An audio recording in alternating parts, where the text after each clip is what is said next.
Well, it is time to welcome our special guest on the show. The other side this week is Rob McMullan from the Natural Law Institute. Rob, great to have you back on the show, a regular guest. Pleasure. Great to have you. We're going to talk today about Western civilization because I think these days, kids are learning in school to look down on Western civilization, or they just take it for granted. People just take it for granted. They think that the whole world's like Australia or America, and you've got all these rules of law and systems and institutions that are going to take care of you, and then you just look at what's evil about it, right? You don't focus on the good stuff or appreciate, you just take it for granted. So I want to go back through history, look about where Western civilization evolved from, or the principles that it evolved from. And I think natural law, what you do, is really interesting for this. So What is even Western is the West? civilization? Yeah. What is the West? We talk about it all the time. What even is it? And what are the values and institutions that make it what it is as compared to other civilizations? So, I mean, if we want to get into it, the dominant institution in the West is the rule of law. And a lot of people like to say the West is this and that, but the main thing it is the rule of law. That's the primary institution. So in natural law, we look at where the natural basis of where things evolve from. We talk about three different strategies that almost, create group behavior, that police group behavior, that keep, people working together. And three different ways that you can police group norms and culture and things like that. You can do it with social incentives. So if somebody is, you can include them or exclude them. You can use economic incentives. You can pay them or not pay them. And there are physical incentives where you can defend them or aggress against them. Okay. This is what I love about natural law, because you go back to basics, right? You're going Real back basics. to reality. It's not based on somebody's theory, what popped into Karl Marx's head or something. No. It's like looking at these principles. Let's just throw up this slide you've got for us, which is the reality of group behavior slide, and we can see that how this plays out, right? Or has played out throughout history in the different power groups. Yeah, so those three strategies of having people work together, social, economic, and physical incentives, they give birth to three institutions, which we generally call, the social incentives give rise to the church or the community. Yep. The market gives rise, the economic incentives gives rise to the market. The free market. And the aristocracy, the monarchs, the kings, the rulers have always been the domain of physical force. They defend territory or they go take territory. The thing is with the West is we've had in our history a lot of distributed groups of people and tribes and things have had to reach agreement. They've agreed to say, well, let's act towards this goal together, or mutual defense pacts or things like that. And so that agreement across distributed groups of people is what we call the market, and that's what gives rise to the rule of law. The rule of law is the rules by which we can reach agreement across different domains, different kingdoms or different tribes or different, individuals, different sovereigns. And so Western civilization is more advanced. I mean, we refrain from saying that, right? We have this false moral equivalency that all cultures are the same. They're actually not, and it's not wrong to think that or say that and protect your own culture. But we are a little bit more advanced, and in this sense that we've moved towards better processes for agreement rather than using force.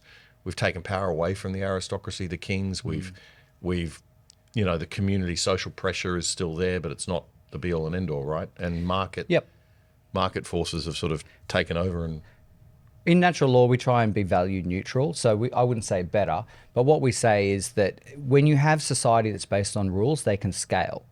And if they can scale, you can have more people cooperating. So if you've got more people cooperating, you've got more to work with, more wealth, more division of labor, just a bigger system that you can create. So you prosper more. You prosper more, yeah, exactly. More 'cause you've got rules and systems. You don't have to bring in the cops every 5 seconds. That's right. Yeah. And so all those institutions have always been in every civilization. But the point is that in every civilization, the one that is dominant, the one that comes first, sets the tone for the others.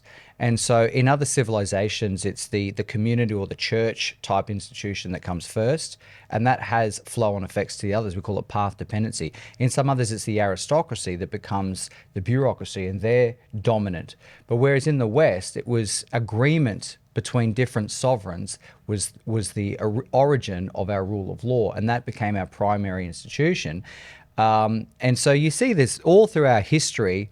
We've always had the church and the aristocracy and the parliament or the market. Yeah. But with one being dominant, it is set the tone for the others. And so there are very obvious times throughout history where we've actually held the church and the aristocracy accountable to the rule of law. We haven't let them just rule by decree, like make stuff up arbitrarily. And so once again, that enhances cooperation. So natural law is always back to cooperation, creates participation, and agreement creates wealth. You know, we talked about entropy in our first chat. It's ultimately capture of energy. So this is order from chaos, as Jordan Peterson might put it. That's right? Another way to talk about it. The idea of looking at how we've created order from the chaos. Yep. We have a society that's based on rules of law rather than, and everybody's accountable to those agreements, because that facilitates. And then over the years, we've had through the British system of precedent law, the constant referral back to past decisions to create the new law. So the rule of law is really, it didn't just come out of nowhere. It's very, very important for... No, just to summarize its history, back in the prehistoric to Bronze Age, you had to find agreement between clan customs and tribal norms. Then in the common law, Anglo-Germanic tribal law emerged, 500 to 1100 AD. Then the High Middle Ages, you had feudal legal order, which was a power devolution under Christian monarchy and papal constraints. Then you had the common law and the Magna Carta, where it's where the nobles got together and said to the king, we don't want to live under your arbitrary commands. You need to be accountable to the rule of law as well. Right. So these are huge civilizational advances. But once again, if you have a rules-based society, it can scale. You can get more people cooperating. And then, more people cooperating, the wealthier you are. There you are. Right. Then in the 1600s, 700s, you had parliamentary supremacy and legal formalism. So the Westminster system evolved around then. Yeah, I mean, look, we had England had a civil war then where the parliamentarians beat the monarchs. So once again, you've got the parliament, which is really a rule of law and agreement of people, became the dominant thing over arbitrary command of the monarchs. Not that we're against, obviously, the other institutions. They're all needed. But once again, it depends on which one's the final decider, sets the tone for your civilization. Then in the Enlightenment, rationalism and scientific turn, 17 to 1800s. And then that fed into the Enlightenment thinkers, became the American thinkers, and creating the American Constitution. Right. And then the industrial expansion, 1800s, 1900s. So even the American constitutionalists referred to natural law. Yeah. So, well, was it Locke that wrote about natural law? Yeah. The original concept of natural law. Yeah, I mean, it's been evolving for millennia. But all right, let's look at that definition of the rule of law. We'll just put that slide up, John, if we can. It says everyone, regardless of status or power, is equally subject to laws that are designed not by arbitrary will, divine command, or ideological decree, but by principles of reciprocity, truth, and due process. So it's grounded in reality once again, right? It's grounded in not top-down or ideology or, as I say, arbitrary will or divine command. It's more of, well, how does the world really work? And this is what we're going to build our rule of law on, because that's the only way it'll work, right? Well, it's the only way you can have a system that scales. And so, why does the left always pander to the younger generations? Because they're coming out of a family or small community environment. When you're younger, you're used to the family and your small community. Subjective, they always say, oh, you got to care more, blah, blah, blah. Caring and subjective decision making works well in families and small communities and things like that. It's very important at that level, but it doesn't scale to large systems. Rules are what scale to large systems. So if you want people cooperating over the scale of a nation, it's got to be based on rules, not feelings. Okay. We're going to dig into that a bit more after the break. We will be back in just a moment with Robert McMullan from the Natural Law Institute on the other side. I want to tell you about a fantastic initiative that's happening out of Canberra right now. It's called the Awards for Men in Leadership. The awards are given out on International Men's Day, which is November 19. They're designed to combat the increasing denigration of masculinity in our culture and the widespread discrimination against males inside and outside the workplace. The goal is to lift the well-being of boys and men and facilitate healthy collaboration between men and women.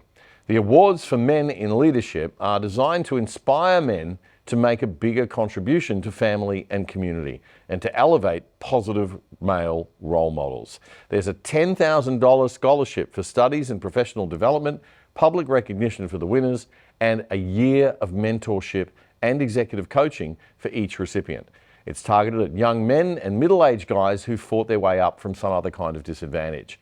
This is the third year of the awards and it'll be the biggest yet. To find out more, just search up the Awards for Men in Leadership on Facebook. That was a segment clip from our weekly Friday night news show, The Other Side, which you can watch in full by simply going to YouTube and searching up The Other Side Australia. Then you'll find our full shows playlist. You can also find all of our full shows and our segments on our own website, othersidetv.com.au. That's othersidetv.com.au. Help us build a whole new Aussie media by joining us over there and signing up for the exclusive side.